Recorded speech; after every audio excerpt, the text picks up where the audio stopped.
Started planting grapes in 2004. I never expected to do this commercially, but we never stopped planting. Now we're up to 3 acres. We just picked 17,000 pounds of grapes.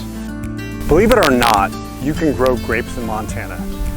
Not in every spot, but in most spots of the state, there are grapes that are hardy enough to survive and produce a quality crop. And we're doing quite a bit of research to help those growers. We're definitely doing this commercially. We've been open for 10 years as Eastern Montana's only commercial winery east of Billings, and we're the only winery east of Missoula with a vineyard. So my name is Amy Darling. I am the brand new vineyard program coordinator here at WARC. Here in our older block of vines, we are doing a canopy management trial. So what that means is we're just using a few different pruning techniques, some pretty typical ones in the industry to sort of test how they do with these cold hardy hybrid grape varieties we're growing here. And we're also looking to identify the best ways to grow them that grape growers in the state can use to make sure they get a good crop of quality grapes that they can either sell as table grapes or get out to wineries. They came out last year and did some leaf testing. We sampled leaves in here and we sent them to a laboratory to tell what these things are really doing, what they're picking up from the soil, and how much is getting transferred and what's really lacking in the uptake. Also, doing some nutrient testing enabled me to correct my nitrogen fertilization rates, and that led to a better crop this year, I'm convinced. That in good weather.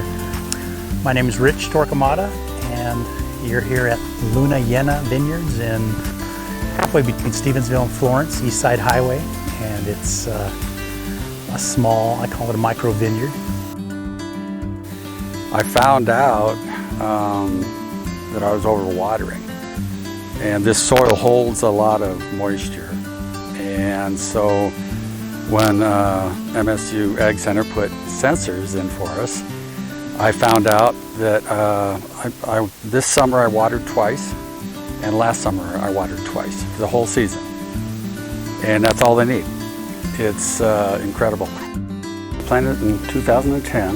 There's about 120 vines here, 16 different varieties, and we hand dug all the holes. In a snowstorm. In a snowstorm. It was in April and it was coming sideways. And when we were planting, we actually had a bucket of hot water we'd stick our hands in because our hands were getting so cold to warm up.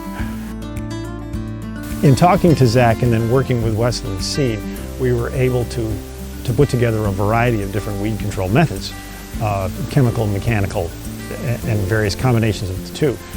With the size of the vineyard being what it is, we had the room to run several different experimentations.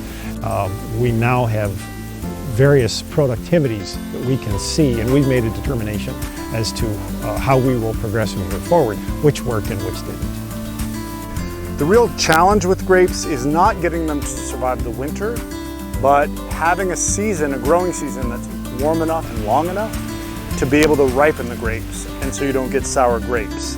We got started making wine in 2017. We bought as much local fruit as we could get because ours was not mature yet. And then we bought fruit from out of state as well, and we fermented our first year trying to get a product out there, get our name out there. And then last year was our first year of our own harvest, and we harvested close to 3 tons. And so we have our own wines now in barrel, and we are also going to make with our white grapes. These French American hybrids are perfect. They have a high acidity and they tend to be a little lower in sugar, so they're perfect for a sparkling wine cuvee. Right now, a lot of these wineries are using out-of-state grapes, and I think there's potential to get them turned around and get the public familiar with hybrid cold hardy grapes and the kind of wines they produce. It's different from vinifera. It's not going to put Napa or Oregon or Washington out of business for sure. It's unique and it's different, and it's something that someone coming to the state can sample and taste something different and take it back home with them. It's really helpful to talk to the experts and see what they can share in helping you understand the whole picture.